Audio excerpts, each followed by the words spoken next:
Happy Sunday. Welcome everyone to another episode of Sunday Night Magic. It is August 1st.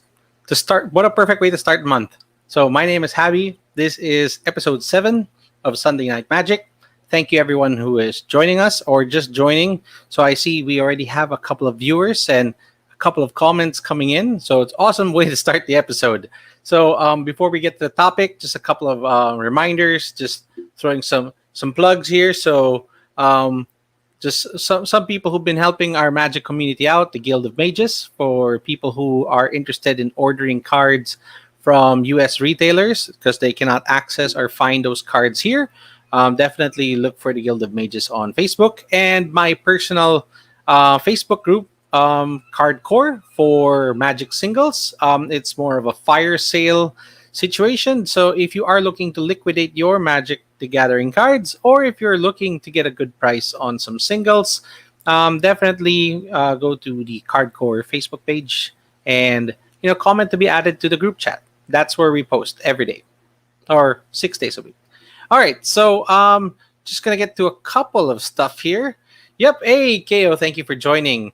If you guys were on the Variable Play Network just maybe half an hour ago, you may have also caught KO's Harry Arm Cam episode. So amazing show. Thank you. That was very, very entertaining. I cannot wait to see the next episode.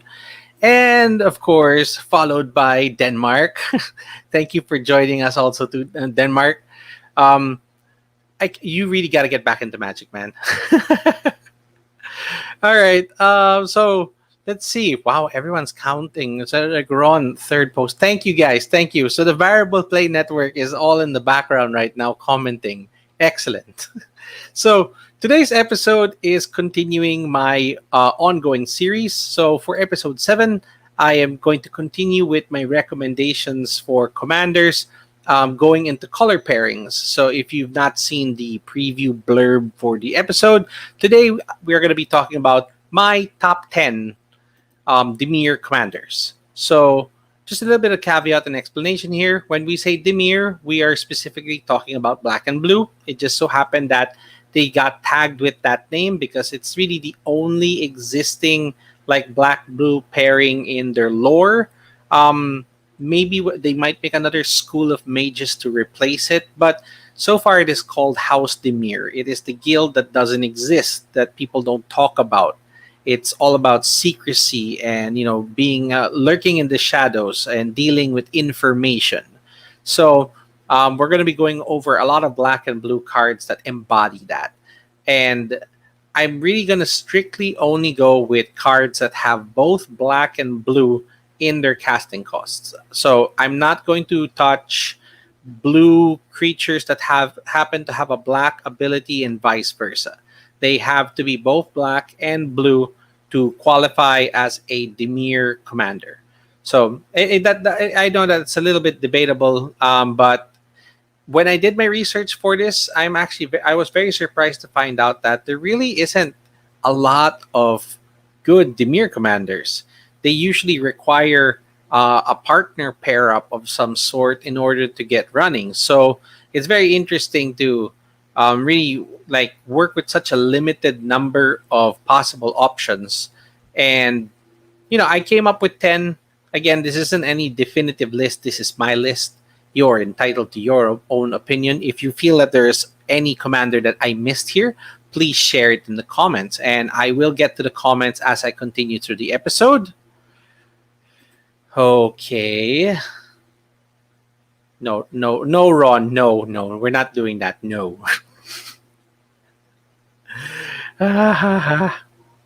Okay, let's see. What else do we have here?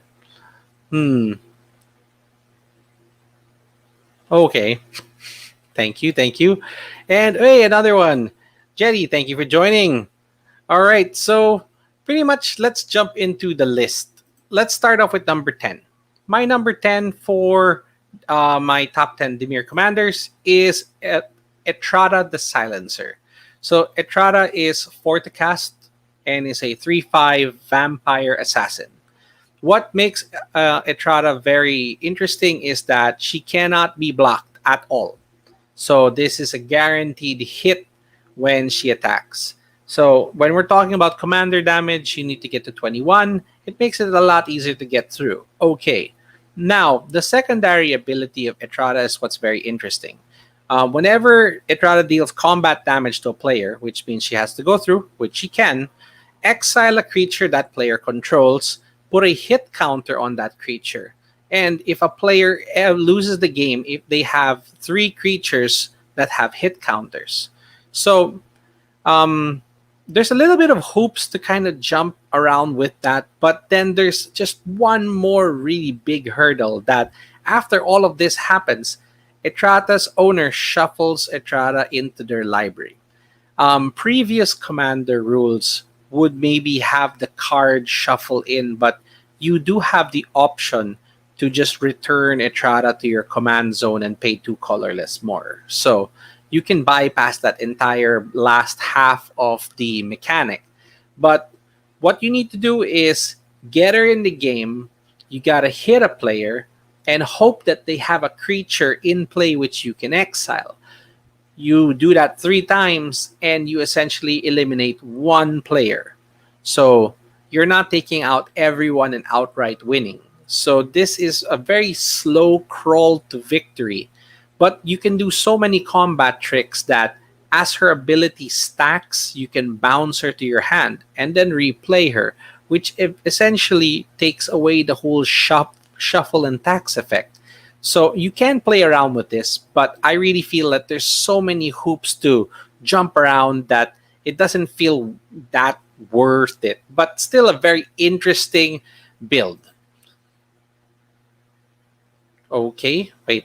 What am I supposed to do? I don't understand. You'll have to be much more clearer. And hey, Danny's here. Hey, thank you for joining.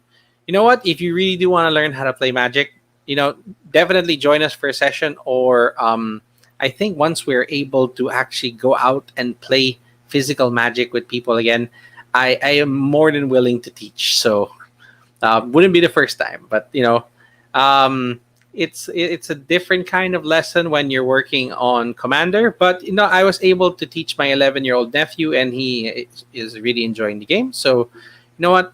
I think that anyone with little to no gaming experience can easily adapt to Magic. And since Commander is multiplayer, everyone at the table is always there to help you out. So, okay, jumping back to the topic. Number 10, Etrata. Interesting build. And the fact that she made it to number 10 means that everything beyond her were even more cumbersome or just had so many other things that didn't make it worth it. So that's number 10. Let's move to number 9. Number 9 is actually one of my personal favorite creatures, but I don't really see them as a commander, but people can still build around it. So number 10 is Sig River Cutthroat. What makes Sig a little interesting also is that he uses hybrid mana, which means that on a pinch you can just spend 2 blue, 2 black, or a combination to cast him, which makes him very flexible depending on how your opening land and mana situation is. So there is that for him, and he's a 2 to cast 1/3, which means that he can still block pretty well. But his main ability here is that at the beginning of each end step, which means that everyone's turn, if an opponent lost 3 or more life this turn, you get to draw a card. It's a single card, which I really feel would have been maybe abusable if it would have drawn more. But if you can find a way to have an opponent lose at least 3 life every turn, including yours, you could draw 4 cards in a rotation, which is excellent. How do you get around that, or how do you ensure that life loss is always happening? That's really up to you. And thankfully, in the world of like competitive Commander, there are cards like Mana Crypt, fetch lands, shock lands, so much stuff that deals specific pain to yourself to just get ahead of the game, that just having him in play guarantees you card draw, which is great. Okay, moving to some comments. Yes, Soy, thank you for joining. And yes, I would say that I almost gave up on Magic for a while because the competitive scene just kind of really felt samey in some sense. But when I was introduced to Commander and getting to see um, just how flexible it is, how creative you can be with building. You have 100 cards to work with, and it's a multiplayer format, so it's a different situation, which I think would really be more welcoming to players that are coming back. No, KO. Sig is not a Morlock. He is a Merfolk. He counts as a Merfolk. This is just one of those alternate dark places in Magic called Shadowmoor. Can I still use very old cards? Yes. Actually, in Commander, you are encouraged to at least, you need to use some old cards that are almost essential to your build. But it's also not like, it's not something that is a must. If you are coming into the game, even picking up just a pre-constructed deck would be more than enough for you to already get playing. But older cards do tend to really have like higher power level. So if you are, trying to optimize your deck, you definitely want to pick up some older cards. Okay, and why not? What, that he's a Morlock? Well, he looks it, sure, but don't they have like feet? He just has a fishtail. All right, so wait, I'm gonna jump back into the list. This is definitely gonna go over an hour because of you guys. All right, so I specifically like running Sig in my decks that do have black and blue in the color pairings, but I really don't like having him as a commander. Although Merfolk Tribal exists, a lot of people like Merfolk. It's a very powerful tribe that can pull off extra turns, mill people out, draw cards, swarm an entire table, even have so many combat tricks or go totally unblockable, which is definitely in the line of House Dimir. So number 9 is Sig River Cutthroat. Number 8, we're going to jump into Magic's new set. My choice from the D&D Adventures in the Forgotten Realms. We are my number 8, Krydel of Baldur's Gate. So he is a 2 to cast, similar to Sig, but he's specifically black and blue, and then a 1/3 human elf rogue. So this is the introduction of the half human, half elf races into Magic the Gathering. There already is the rogue creature type, but what makes this guy very interesting is a lot of black and blue creatures usually require that creature itself to connect to an opponent for something to happen. Similar to Etrata that we were looking at earlier. If she hits a player, she takes out a creature. Krydel also is that once he deals combat damage to a player, that player loses 1 more life, they mill a card, you gain a life, and then you get to look at the top card of your library and decide if you want to keep it there or put it underneath the deck. So it's great filtering. But you don't even necessarily have to care anything about that. So the reason why he makes it into this list and how I would play Krydel uses his secondary ability.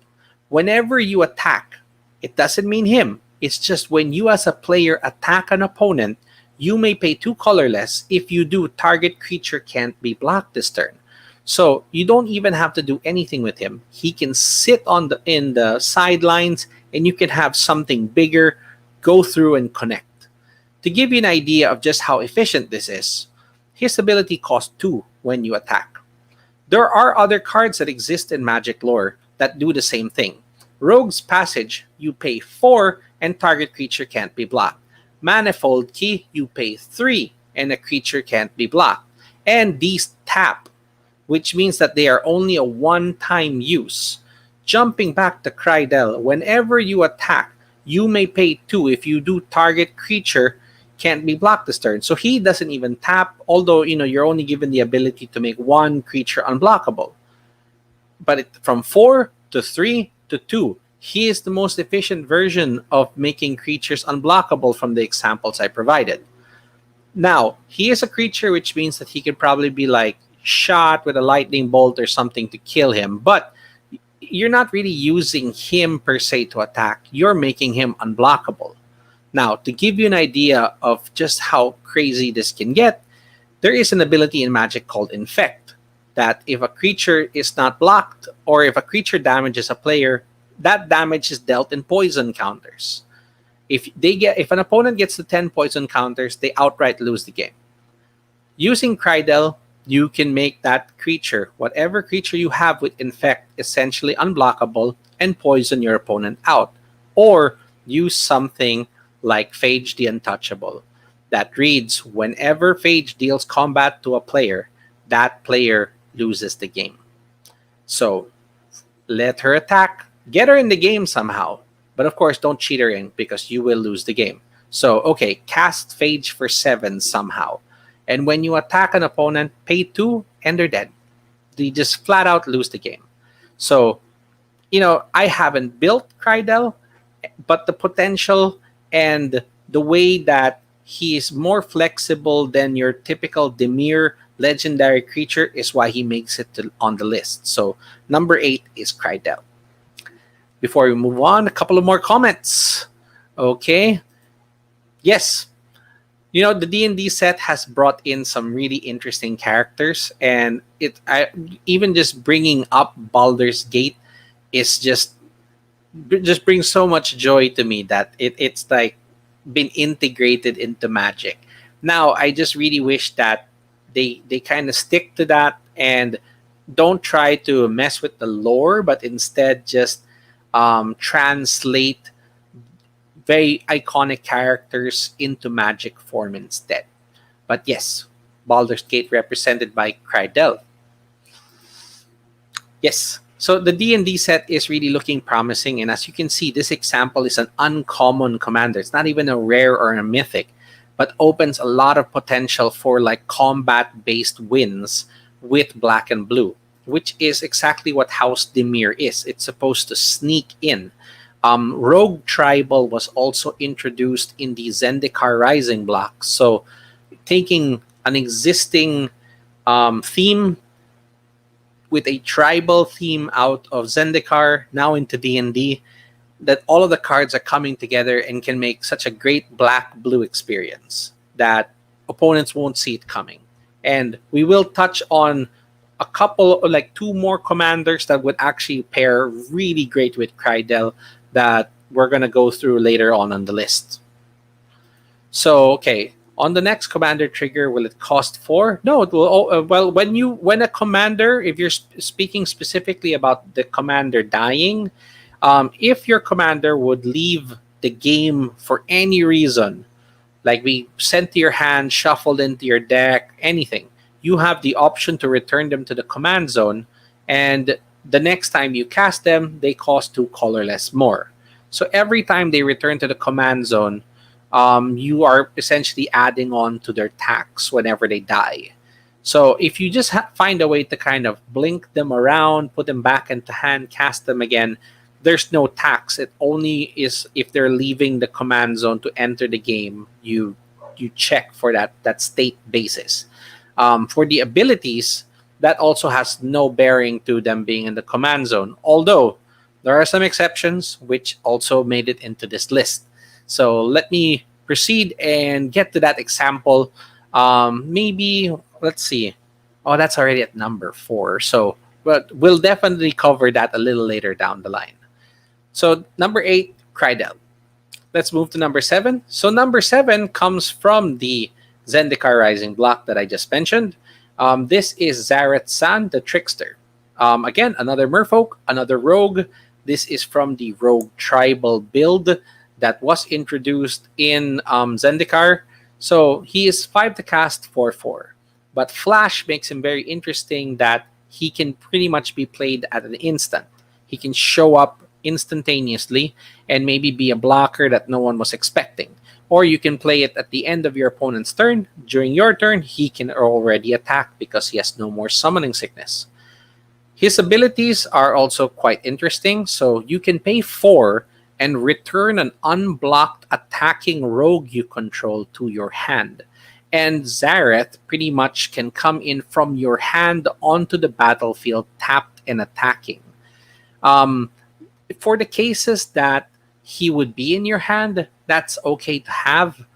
It's a play on an existing ability of one of the legendary creatures I'll be talking about later, but it's very specific to Rogue. This isn't going to play any effect to how we're going to be discussing this, because we're assuming that they're being played from the command zone, which is not your hand. Where Zareth actually does really well moves to his actual ability on the bottom. When Zareth San deals combat damage to a player, you may put a permanent card from that player's graveyard onto the battlefield under your control. There's no limitation to the casting cost. As long as it's a permanent, you are allowed to steal it and put it in the game. You're not even casting it, which means your opponent can't counter. He can get you free permanents from your opponent's graveyards, which is absolutely busted in the right conditions. You can force an opponent to mill. You can mill out cards into the graveyard. You can also pretty much just try to put your opponent in a situation by taking out their lands, maybe, or forcing them to discard. That would fuel a graveyard, and you just have to connect ones with Zareth, and you could probably get one of the biggest things that they have. So there's a lot of potential here. Again, I haven't built a rogue tribal deck, but I've seen what Zareth can do in a casual gaming setting, and when the conditions are right, he can be pretty powerful. So number 7, Zareth San. Moving on to number 6, one of the original Dimir commanders, but not really an actual Dimir representative. This is Una, Queen of the Fae, introduced in the Lorwyn Shadowmoor blocks. They pretty much introduced fairies as black and blue creatures, as like pests, so to speak, but also very magical creatures that would nullify and counter effects, and pretty much just was a great control build. It wasn't tied to the House Dimir, although they did have rogues, so that also kind of pairs into the tribal build that I was explaining earlier. So Una is 6 to cast, which is kind of expensive, and a 5/5 flying. The nice thing though is that she uses black and blue hybrid, which means that you can play around with the mana that you are going to use to cast her with. 5/5 flying is also pretty strong. But what makes her really good is her activated ability. You can pay X, which is any amount, and a black and blue, and choose a color. Target opponent exiles the top X cards of their library. For each card of the chosen color that was exiled that way, you get a 1/1 black and blue fairy rogue creature that flies. So you're taking away cards from your opponent, and when I say take away, it is exiled. They are gone from the game. There is no recovery for those cards. And then on top of that, you get a bunch of 1/1 flyers. So you also have more combat as a result. You are spending X mana. So that is, it depends how much you can pay. But the nice thing here too is that it's X and a black blue. There's no tap, which means that if you manage to pull something off, you can even target multiple players as long as you can keep paying. To put this into context, let me present the combo that is otherwise known as the Dramatic Scepter.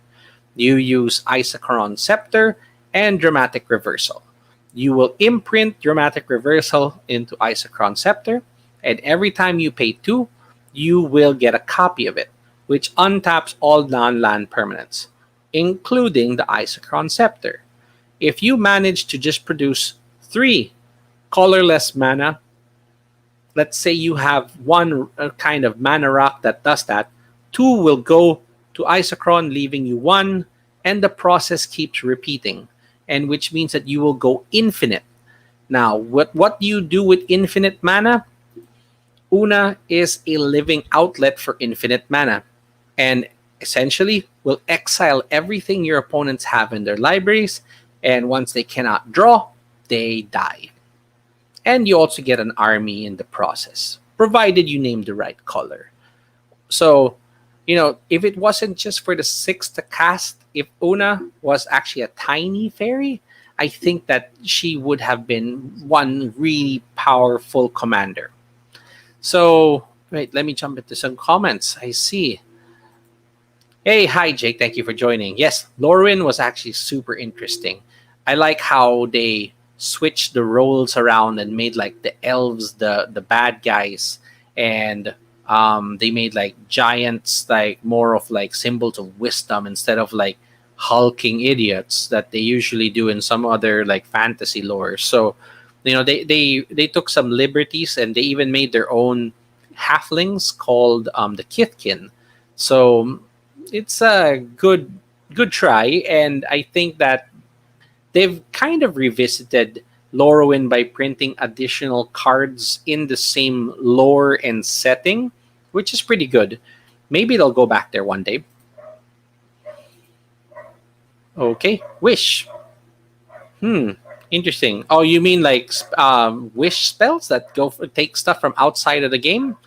Interesting. In the rules of Commander, there is no outside of the game, so you're not allowed to use wish effects in Commander, unfortunately. So once something is taken out and put into exile, you really need something that targets exile. And Una's pretty strong that way. Imagine even if you play Una, don't go infinite. Every turn, just maybe pay 1 or 2 mana, and you can essentially remove cards from your opponent's libraries, and they'll never be able to recover it. So you can kind of play around this in different ways.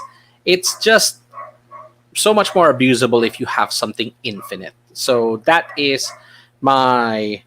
Let's see, what number am I at? Yeah, so number 6, Una, Queen of the Fae. Let's move on to number 5. This one was highly requested by other players. I don't particularly play this play style, but you cannot deny its effect on Magic, and this is the Scarab God. The Scarab God was introduced in Amonkhet, the Egyptian themed set of Magic.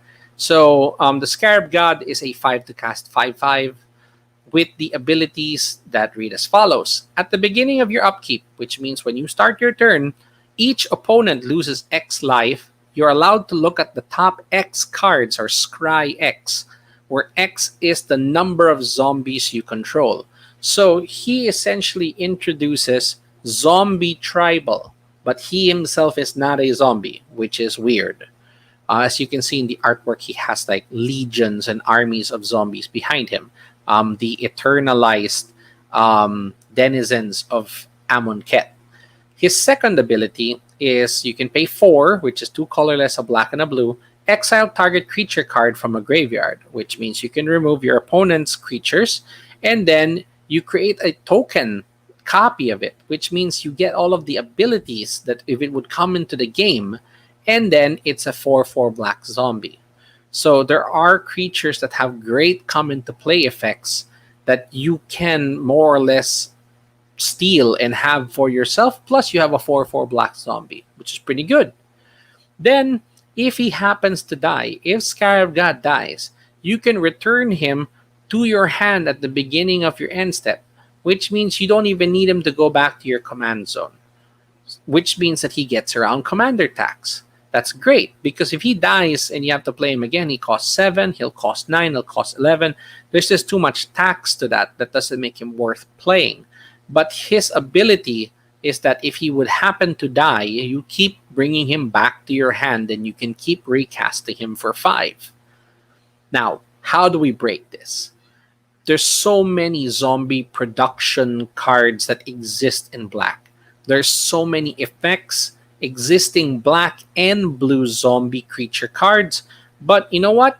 Why not make everything you have into a zombie instead and just flat out drain your opponents? Because not just one, it says each opponent loses X life. There are cards like Conspiracy You name a creature, a type, say zombies. Creatures you own that aren't in play, which means your hand. Creature spells you control. And all creatures that are already in the game are considered to be that type. Next to that is the cheaper blue version, which I don't know why they decided to create Arcane Adaptation. It's essentially the same thing, but it costs 3. Why? Why did they do this? But it exists and it's perfect with Scarab God. As Arcane Adaptation comes into the game, name a creature type, name zombies. Creatures you control are of the chosen type, in addition to their other types. Same rules for creature spells you control, and even other creature cards you own that aren't in the battlefield, which means even the creatures in your graveyard. And there are stuff that interact with return a zombie from the graveyard into the game. So, using the Scarab God and just continuously playing creatures and holding defense every turn, you can make your opponents plural lose X life. So it's a great way of like almost control, stand still, and drain build. And black and blue have so much control and kill effects that it works perfectly. It's not like in the vein of House Dimir. It's very different. It's more zombie tribal, but it's definitely something that I recognize as a really good approach and build. I just haven't made it myself or haven't really experienced what it can do. So it made it into the list as number 5, the Scarab God. Comments. Hey, we got a lot. Ooh. Okay. Yes, black blue control. A lot of people really like building black blue control, and I will say that I've tried several times, and it's a really good it's a good project. I mean, because you really feel like you're getting around the rules and sneaking in. There are just some pitfalls like running out of cards, like gassing out, or a lot of your spells will be like single target hits. But what can you do? You're gonna have to maybe focus more on mass removal, mass bouncing, a lot more of different kinds of control, which you know it's either you're gonna focus on that or you're gonna stick really to the specific player control, which is what makes black blue kind of difficult to maneuver around. You only have 100 cards. It's either you're gonna put up your defenses and play control, but also maybe end up running out of spots for what might be your win condition. I haven't experimented enough with it, and actually, as we get towards number 1, I'm pretty much just I tend to stick with like one specific route to playing black and blue, which I will show you later on. So thank you for the comments. I see a couple of other comments here, but let's see. Hey, why did they? Where's that comment? Here we go. Why did they make it? Specifically, which card? Just wanted to clarify which one you're talking about, and I'll do my best to answer your question. Hey, and another person has joined. Hi, Marco. Thank you for joining the episode. So let's jump on to the next commander. My number 4 is, as I mentioned in the earlier commanders, a representative of black and blue, which really works towards what they are about, evasion and being sneaky, and also plays around with one very important commander rule. This is Yuriko the Tiger Shadow. So Yuriko does appear to be a character that would have been from the Kamigawa block, the Japanese themed set, although she did not exist during that time. What she does have, though, is the ability they introduced, which is ninjutsu. You can return an unblocked creature and put her in their place, tapped and attacking. The nice thing, though, is that ninjutsu has always been from hand. She has commander ninjutsu, which means that she can come directly from the command zone in. She costs 3. If she would die and go back to your command zone, she would cost 5, then 7, then 9. But that actually isn't true. you can just use her ninjutsu ability and she can keep coming back for just a black and a blue. That just costs 2 and she's in the game. You can put any creature. So the Yuriko deck is actually built of a lot of 1/1 and other really weird unblockable creatures that just want to try getting 1 damage in, and then Yuriko will take their place. Why do they want that to happen? Whenever a ninja you control deals combat damage to a player, Yuriko happens to be a ninja. Reveal the top card of your library and put that card into your hand. Each opponent loses life equal to that card's converted mana cost. So you can put the most expensive card you have in your deck. Say, for example, Emrakul, which costs 12. You will reveal it, and everyone loses 12 life. Not just that player, it is each opponent again. Now, how do you abuse this? Yuriko builds on a lot of extra turn spells to just get additional combat, and you're going to use cards like the Scroll Rack, which allows you to put cards from your hand back on top of your library. So that 12 to cast card, let's say even an extra turn spell, which would have been maybe 6 or 5 to cast, you deal that damage to everyone, take a turn, put it back on top, which means the next time Yuriko attacks, you're going to reveal that card again, deal that same amount of damage, find a way to take an extra turn, and repeat the process. And actually, if more than 1 ninja hits, which means that if you put a bunch of ninjas in the deck, you get to trigger it multiple times. So you can even line up like 3 of your most expensive cards and kill all of your opponents simultaneously. It's very combat driven. You really want to hit an opponent, so you have to sneak your way in. So actually, a previous commander that we looked at earlier, like Krydel, paying 2 and making a creature unblockable pairs really, really well with Yuriko because she needs evasion. And Krydel is built exactly on evasion. Although Ninja to Rogue is where that synergy is a little lost a little bit. But as we looked a while ago for the Scarab God, you can easily use cards like Conspiracy and Arcane Adaptation to make your entire deck ninjas, or make them all rogues if you want to.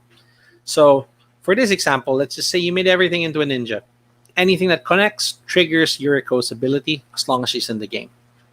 And I've seen Yuriko almost cut everyone's life in half as early as turn 2 with very massive casting cost spells just placed on top of their library. One of the biggest examples there is Expropriate.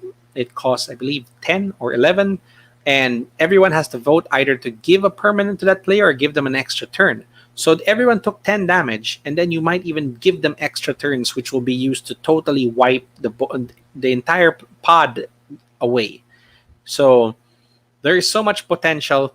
It just requires Yuriko to be in the game, though. So that reliance on her is also a little bit of the downfall of the deck. Nice thing, though, is that you can keep sneaking her in by using the Commander Ninjutsu. So, number 4, Yuriko the Tiger Shadow. Let's go to number 3. Number 3 is a personal favorite of mine. I would have put him a little bit higher on the list, but I recognize that he does have a little bit, he lacks flexibility. And that is Silas Ren, Seeker Adept. Silas Ren is a 3 to cast 2/2 with Death Touch. And he's also an artifact creature. So if you are using an artifact strategy, which is what he is focused on, he's one of the best commanders that you can use.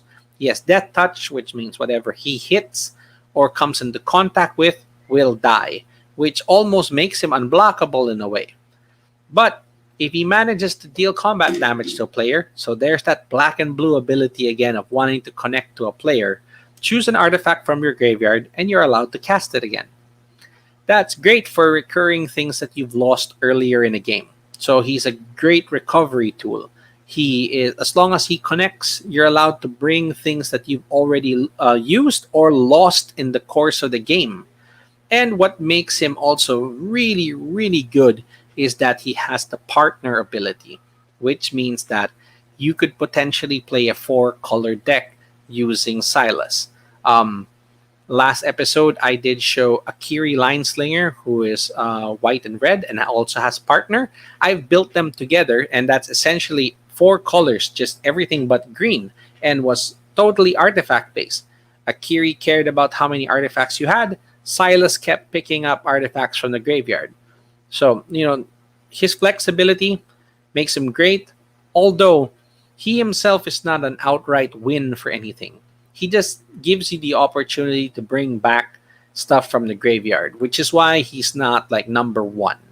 Okay, there are two better cards, and I really put Silas in here as a personal favorite of mine because of what he can potentially do, and also by the fact that he is a partner. Speaking of partners, though, number two goes to a very special partner, and that is Okima, the Stalking Shadow. Another 3 to cast 2/2, but specifically a whale wolf. I don't know how that would have ever happened, but there is a whale wolf that exists in Magic lore, and his name is Okima. He has partner, but he is specifically partnered with one card, Kazur Ruthless Stalker, which I will talk about in just a moment. Okima Stalking Shadow cannot be blocked, so it's another black-blue evasion that he will always connect. But he's just a 2/2. It doesn't necessarily, it's not to his benefit, but it's nice to have.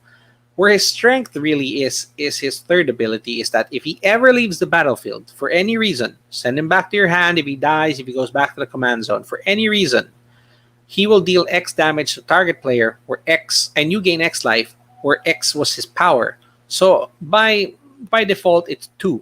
If he leaves, an opponent will lose 2 life, and you will gain 2. So, okay, we leave it at that. Now you bring in his partner. His partner is Kazur Ruthless Stalker.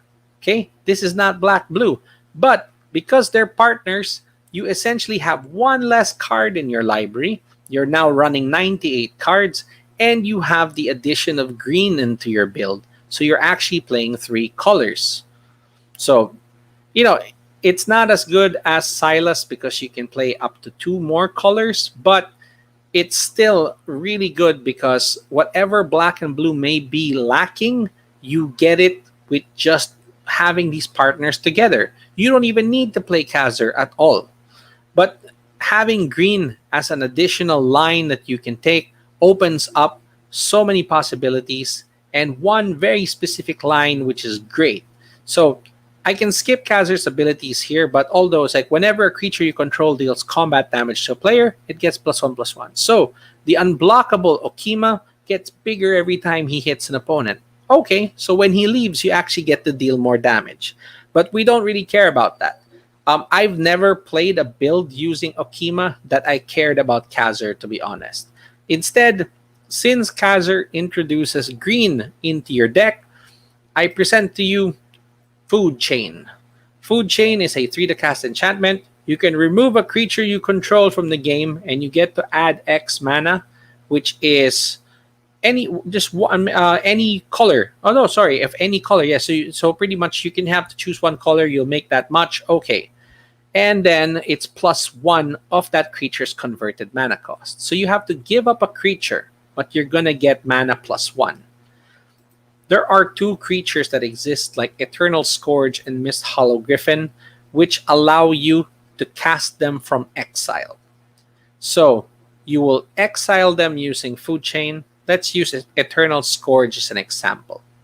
You will exile him, and you will gain 4 blue. You will cast them again using 3. You will exile him for 4 blue. So you will keep netting 1 mana over and over again, similar to what Mist Hollow Griffin would do. And you pretty much make an infinite amount of black and blue. What do you do with that? You keep casting Okima and feeding him to Food Chain, and you will deal 2 damage to each of your opponent every cycle, killing them outright. It is a Food Chain loop that uses your commander, which means that one card of the combo is always sitting outside of the game ready for you to use when you are ready. It's like having a gun, a loaded gun that's just sitting off the side. That once you're ready, you can take everyone out simultaneously. Hey, comments. Okay, let's pause for a second. Just go through some of this here. Okay, so is this from the Ikoria set? Yes, the Ikoria set was introduced dual color partners with a monocolor partner. So in this example, black, blue, and Kazir happened to be green. So that's correct. Okay. So when a whale wolf howls underwater, I don't know. Would the whale wolf howl underwater? That's a good question for Magic lore to answer. Okay. Oh no, we're going into whale jokes. Hmm. Allurin bounce. Actually, that's very interesting. Right. You just need an effect that actually does return the creature to hand. So you can use Allurin and another card that exists that is called let's see. I'm trying to think of what would be the card that would go together with that. I believe there's one from the Ravnica block, which would have been perfect. But yes, if you are able to return Okima to hand, he essentially is leaving the battlefield, and that will trigger him infinite times and would take out all of your opponents. So, hey, another comment. Yeah, you know what? I have a feeling that maybe Kazir was his like took care of him, or maybe he like found a whale wolf baby and decided to raise him. I don't know. It's magic. The lore is always weird, man. But essentially, what you're trying to build here is a food chain loop. There are three cards that go together with food chain, and one of them happens to be red, so you're not using that. You're just really focused on Eternal Scourge and Miss Hollow Griffin. You continuously cycle them through food chain, and they just they go back to exile, cast them again over and over. You build up your spell count, you go infinite, and then you start using Okima to kill your opponents. The only reason why I struggled whether I wanted this to be number one is because its reliance on one very specific card, which is Food Chain. If you are able to remove this from the player who's using it, let's say if you exile it somehow, you essentially kind of kill the deck's ability to win. It's very reliant on Food Chain, but believe me when I say it's very, very fast. I have seen this win games that I've been a part of as early as turn 3. So it could maybe be even quicker with the introduction of some other faster cards now in Magic lore. So it's definitely something that is always looming in the background that could just happen. And the fact that we're talking about a black blue commander that breaks the rule and brings in green by happening to just be a partnered with somebody green makes him such a great option. But that reliance on one card would be the reason why Okima didn't make it to number one. My number one goes to a very underappreciated card, which I think is almost a default creature that should just stand doing absolutely nothing.